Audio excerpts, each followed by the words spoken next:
In this video, I'm going to show you how to organize your practices to optimize your hurdling time. Your athletes have a finite amount of energy to spend at each practice, and as a coach, you need to learn how to manage it to decrease the chance of injuries and to get your hurdlers flying. This is the fourth video in this coaching series. If you haven't seen the others, I recommend you see them first because in this video I reference all of them. Here's the overall order that your hurdle practices need to take. First you have the warm-up, then the drills, then the full speed work, then the off-speed work, and then your speed and conditioning training. Before we jump in, I like to add that I prefer to have my hurdlers start earlier than everyone else, about 30 minutes. That's because their warm-up is so long and I want them to start getting their hurdle training in so they can jump in with the rest of the sprinters to get their speed and conditioning done. Now this is not necessary, it's just a preference that I have. If it doesn't work for you, no problem. Their warm-up should start at a low intensity and then gradually build up a good sweat. It should also include a progression of movements that prepares the athlete's bodies for hurdling. I teach my progression in part 3 of the series. You should check it out. Because they need to be done with precision and because they're good for preparing the athlete's bodies for full speed work, I recommend doing drills right after the warm-up. After the athletes have completed the warm-up, it's time to spike up and do some full speed work.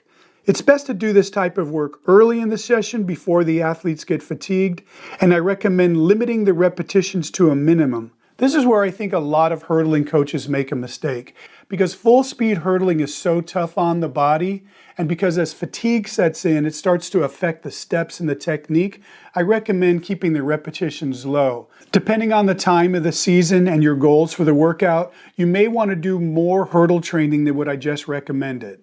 In that case, I recommend reducing the spacing of the hurdles to where the athletes can clear them while running with approximately 50 to 75% of their top speed. This enables them to focus on technique without having to work so hard to reach the next hurdle. This also saves their legs and cuts down on injury. Because hurdlers are sprinters, they need speed and endurance just like everyone else. This is the part of the workout that should be saved for the end of the session. Not all hurdle coaches agree with me on this. Some of them like to do all their running and conditioning over hurdles. I disagree. I prefer to do about half with the hurdles and half without.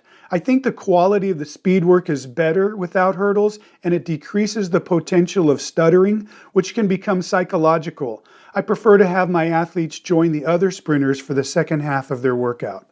Coaches, if you're trying to figure out the best way to train your athletes and you're tired of all the video watching and planning and strategizing, I've done all the work for you and I have 2 options to get it. First is my hurdle training plan. It's a full season plan that walks you step by step through the season with all the workouts you need. I'll leave a link in the notes below.